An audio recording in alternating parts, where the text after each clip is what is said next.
on the book here.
Started here. So I'm gonna go ahead and pause out Jazz and welcome everybody. I'll give y'all just a little bit about myself. My name is Prophetess Dominique Bullard, Dominique, whatever you want to call it, Dominique, Prophetess Dominique Bullard, or everybody know that I am called by God, chosen by God, elected by God, period.com.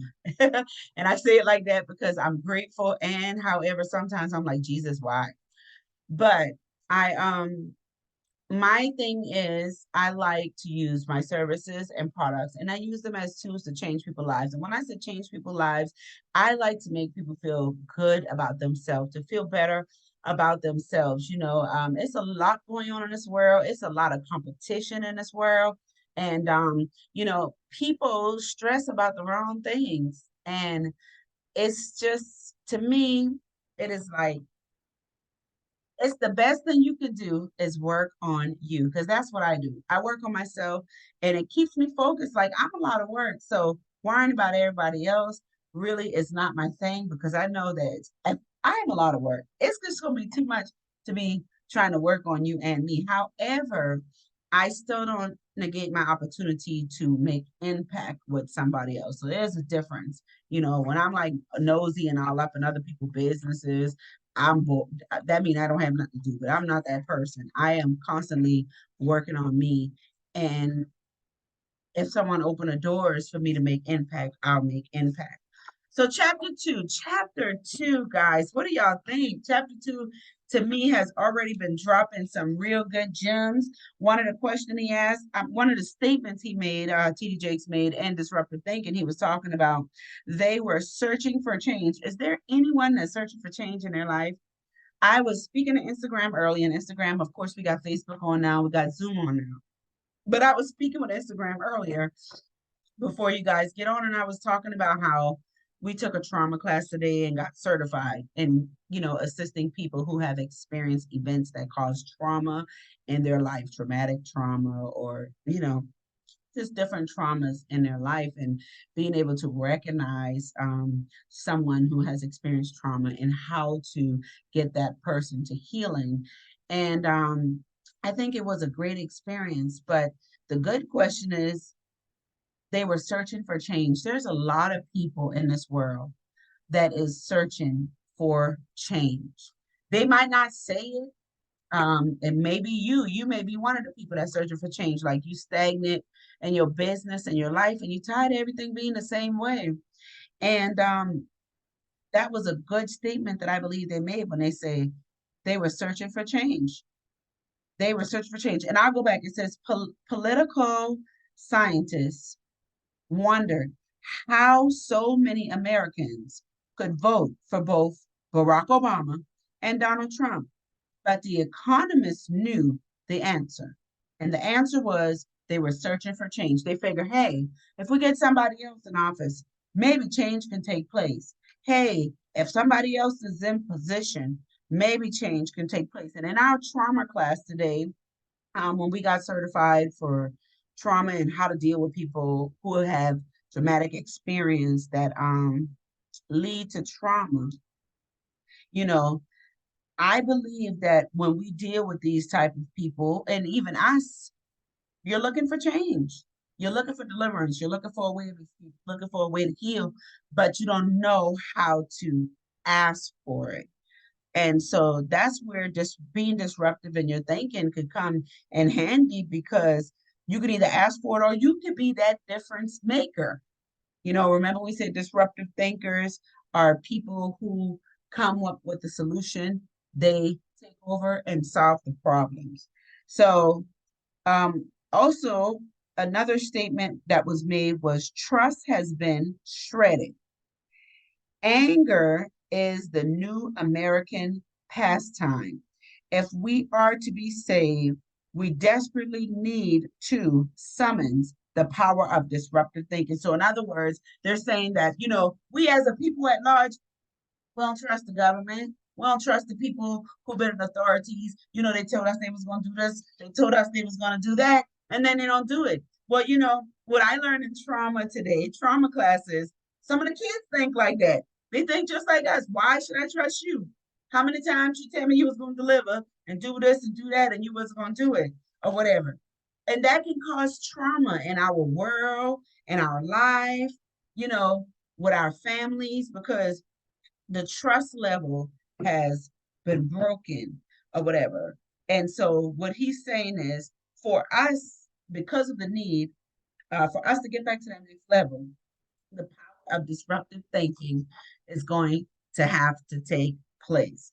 So I'm going to pull a little bit from the study guide, and then we'll hop back into the book. So study guide, page 9, where it's a personal study guide, day 2. So we're on day 2. It's on page 9, starting at, why do we need disruptive thinking now? Ask that white ritual man who is staggered that his job prospect have disappeared with no relief on the horizon. Ask that Black mother trying to figure out how to feed her family as her wages by less with each passing month. Ask the worker gazing out of the office window watching her CEO slide into a helicopter to ferry him to his private jet as her health insurance coverage is slayed even further. Trust has been shattered. Anger is a new American pastime. If we are to be saved, we desperately need to summon the power of disruptive thinking. So as we stand together, I don't know why I like to add my own words, y'all. Maybe I got some dyslexia I don't know about. Oh well. As as we stand together on the precepts of the cliff, staring down into the valley, teeming with unrelenting misery, we are all faced with the question for the age. What are we going to do? Remember, that was our question we ended up with yesterday. What are we going to do about it? What are we going to do about it? And this is like so good to me because with class today, that is one of the main things we were focusing on, how we can help this person heal from the event that they had that caused trauma in their life. So in other words, what can we do about it? And that's some of the questions we had to ask the children, like, what is it that we can do that can help the situation heal, help you begin to trust more, different things like that. So, what are we going to do about it? What are we going to do about it? What disruptions are we willing to make in our lives to bring about a change? What are you willing to do? For one thing, if you know that you are a person that hate reading, starting to read could be one thing that you can do to disrupt the way you think. You can transform that. That's how God broke the spirit of ignorance off me.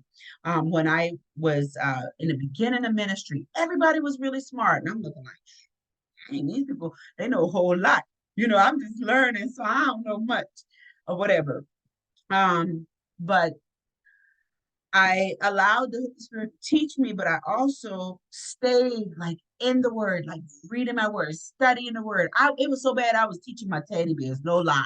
I literally had like three teddy bears lined up on the sofa, acting like they was my students, and I was at church preaching to the teddy bears. So everybody, when it was my turn to get up on the pulpit, they used to be like, Prophetess, well, how are you so confident? Like, how you get so much confident? I'm looking like, because I practice with them teddy bears. Like I've been teaching teddy bears. Like, I've been recording myself for when it's time. So I've been practicing reading this Bible out loud. Like I the spirit of ignorance was broken off me because I was disruptive in my thinking. I already knew that I had a little couple of struggles. I already know that I didn't like reading. And it had to do with me not comprehending when I was reading as a kid, because we were always taught read in silence. But if you're an auditory learner, you have to read out loud to actually be able to comprehend what you read. And then not to mention, different negative things that the enemy try to pour into your mind that you have to deprogram or whatever. So I had to be disruptive in my thinking so that I can gain confidence and what God has called me to do. So the question is, what are you willing to do about it? Yeah, the situation may be rough. Yeah, you might not got enough money, different things taking place in your life, but what are you willing to do about it? Because that's what disruptive thinkers do. What I'm gonna do about this? Like, am I gonna sit and cry for 10 years that Jody left me or things didn't work out with Jody? Or am I gonna do something about it? So what are you gonna do about it? What emotions do you experience when you read the above questionnaire and why? So our question for tonight, homework, is what emotions do you experience when you read the above quotation? So why do we need disruptive thinking now?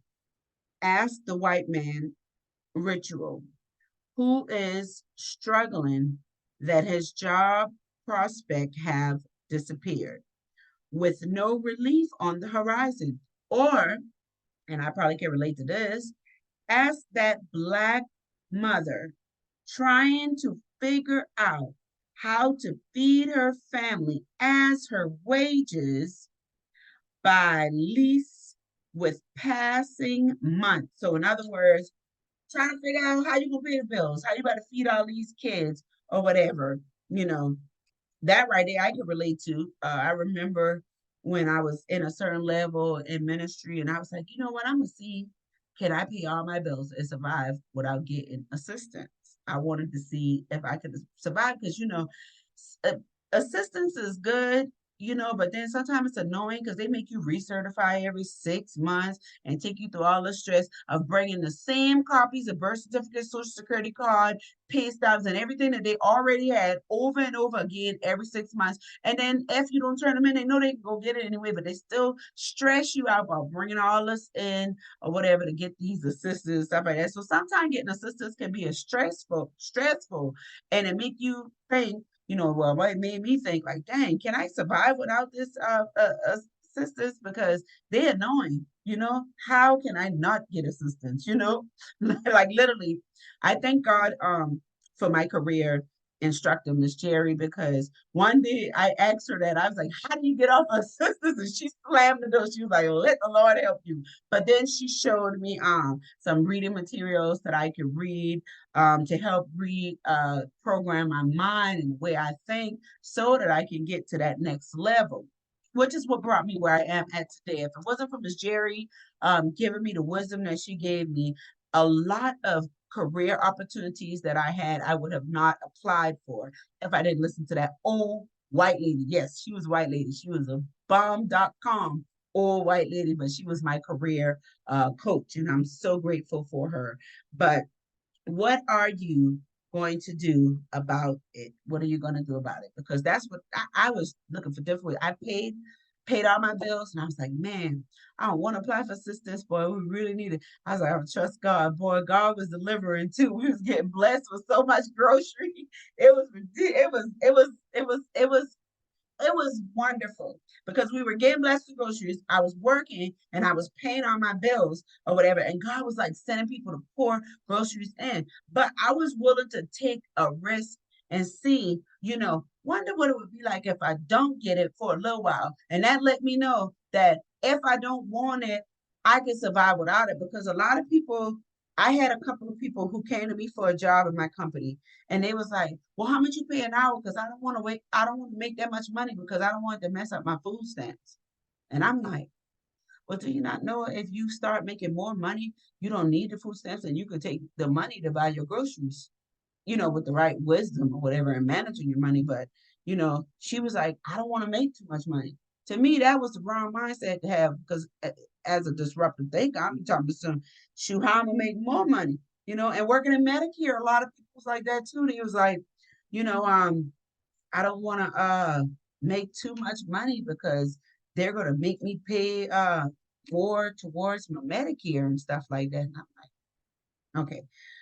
But it all leads back to how you think. So the question of today, what emotions do you experience when you read the above quotation? So make sure you guys go take a look at that quotations on study guide day 2. It's on page 9. And don't forget to go back and get the study guide.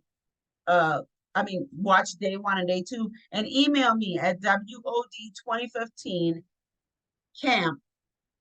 camp@gmail.com, so that you could probably be the person that won the free study guide. I'm giving out 2 free study guides to whoever watched day 1 and day 2 on the Facebook page, the Daily Book Read group Facebook page. And just tell me 2 things that resonated with you on day 1, 2 things that resonated with you on day 2. Make sure you send me your mailing information so that I can mail you the study guide, because the first 2 people are going to be winners. So you got to get your own book. The book is $18. Under $20. I think it's $18 on Amazon. So keep in mind that question. I'll put it on the Facebook page. All right, let's dive into chapter 2 a little bit. Y'all good? Everybody good? Okay, so we're gonna dive into chapter 2. What disruptions are we willing to make in our lives to bring about change? See, I didn't even know that's what they was going to say, but I had to talk about my experience because like me, I definitely think outside the box. So I ain't trying to sound braggadocious, but I know I am a disruptive thinker. For many of us, the index has been high for years. We have been immersed in despair for a long time, doing whatever we can to make it through another day and keep pushing forward, even when forward seems to our nothing in the way of relief. But time spent in misery has no aerobatic power over our ability to escape it. No matter how long it's been, we need to know that we don't have to stay there. I want to suggest to you that the new dream team for social justice compress more than activists. It isn't merely going to be achieved through new presidents. The global village must unite with a resounding no. We must take our destiny from a one pronged system of elected officials to governizing task force that unite elected officials and CEOs focusing on diversity, equality, and inclusion, not just because of a moral mandate, but because it has proven to increase profitability. We must make room at the table for spiritual leaders who have been tossed to the trash heap of the narrative because we seem not to realize that their influence is priceless and that potential wraparound services a socialized social upward mobility. They process the unique commodity of trust in many circles.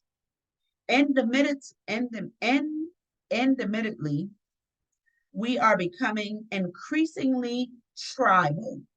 These social subsets all have their pastors, even if all of them aren't preachers. The legitimacy, the legendary, I apologize, y'all. I'm a queen of trying to make my own word.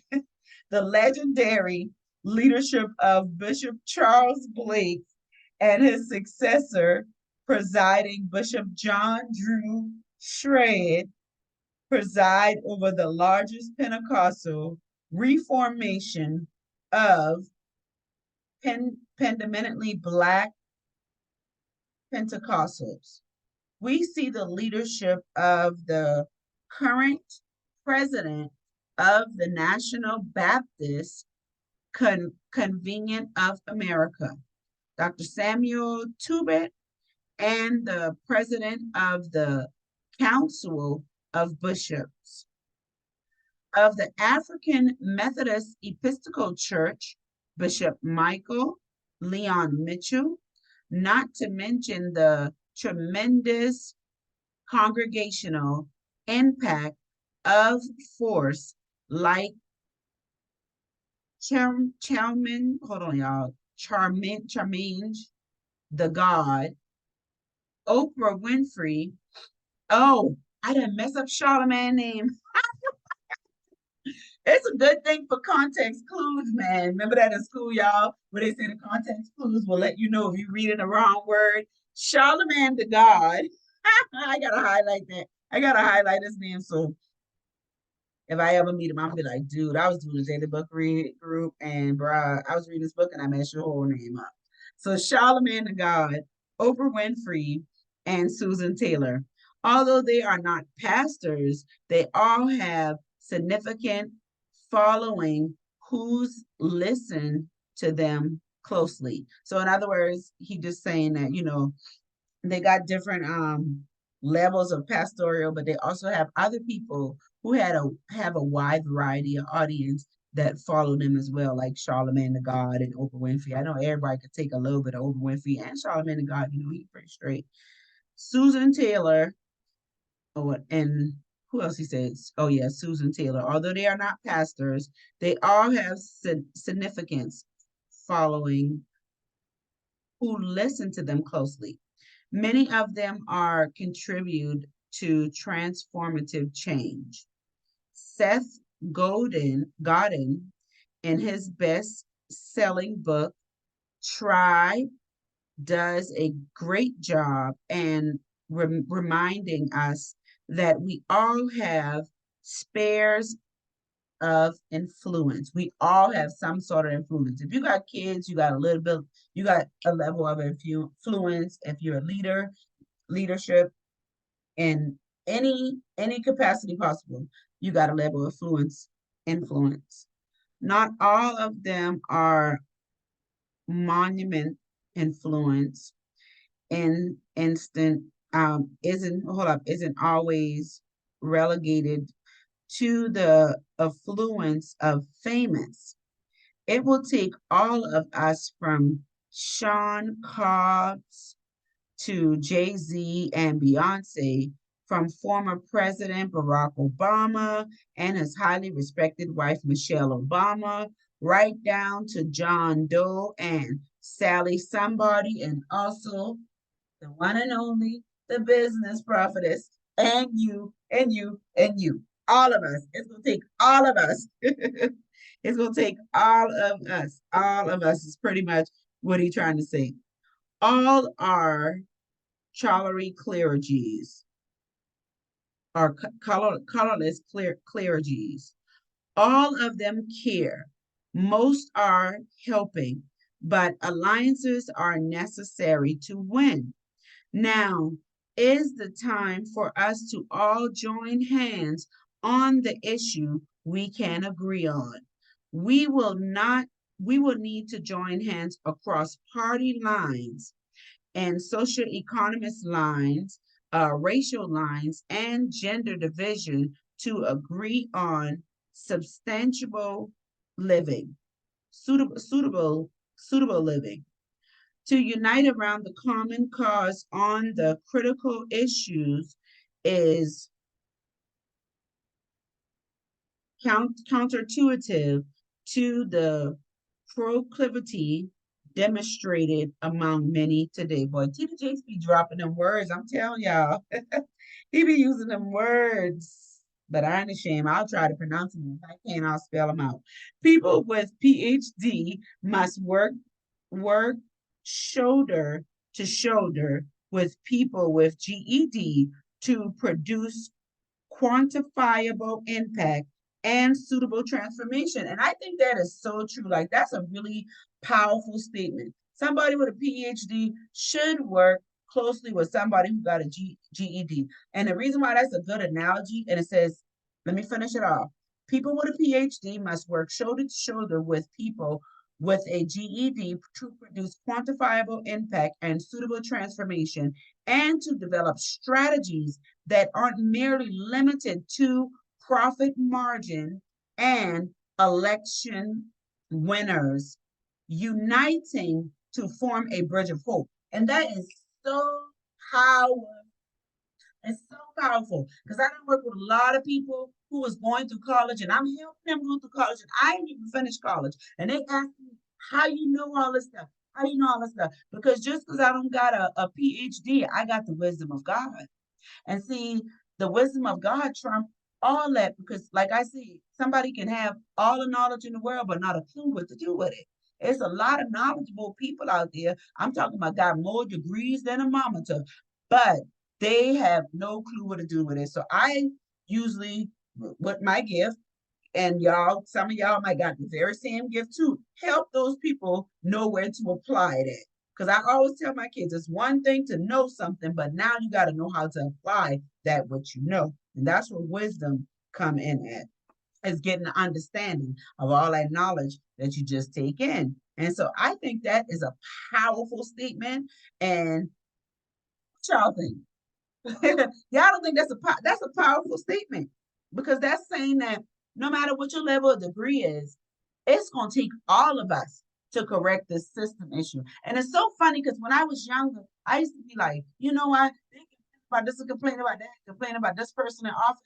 I used to be like, it don't matter who they put in office, if they don't change the system, it is gonna be another person in the office. The system broke. The system has to be changed. And what I found out in training, in trauma training today, is what they're trying to do with the wave of people like us who are coming in, all the new people. They're trying to break a system that has been broken according to their background for 5 years, where people have gotten off the target of doing, what's right. And that's what the world is at right now, like trying to fix the system that has been broken. And people are waking up, like realizing that we're not stupid. No, we're not stupid.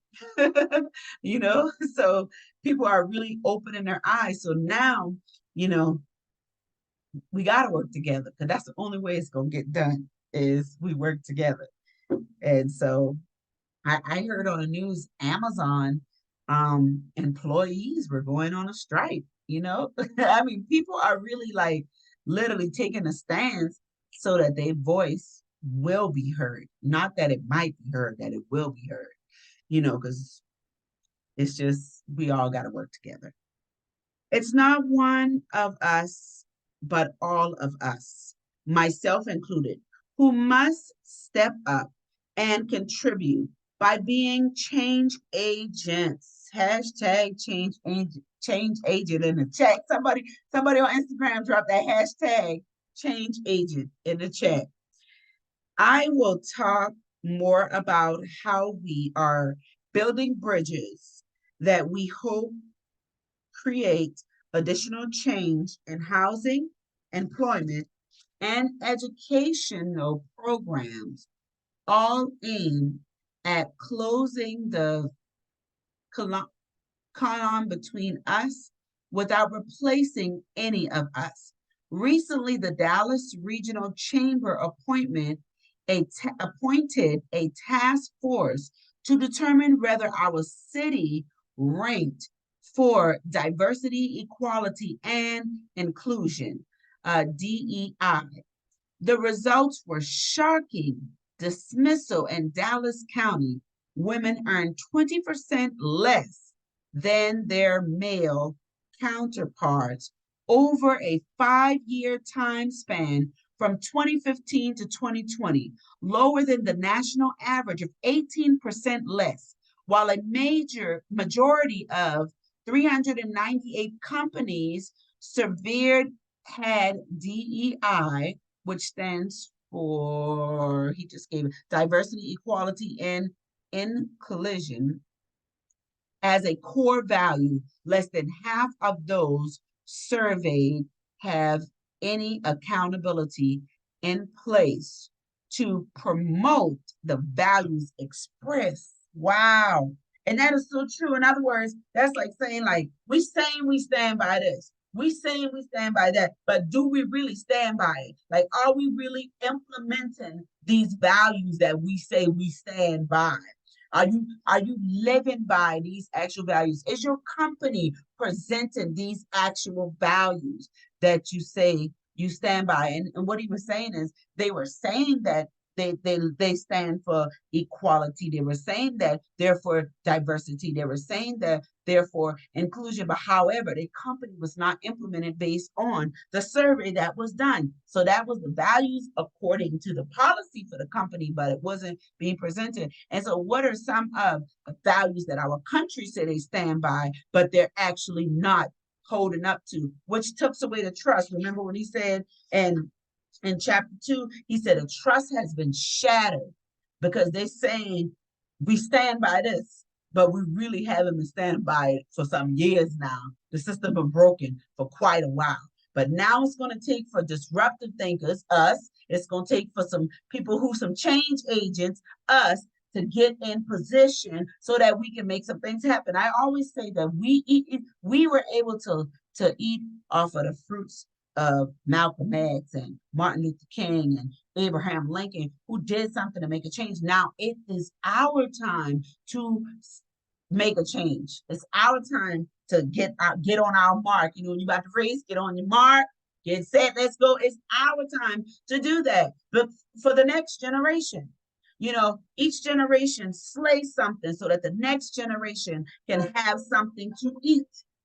If we don't slay nothing, that means the generation behind you is going to starve. If you don't conquer something, the generation behind you is going to starve. What I like to see in WOD is if I don't speak, some women behind me is going to be in the grave because I didn't open my mouth.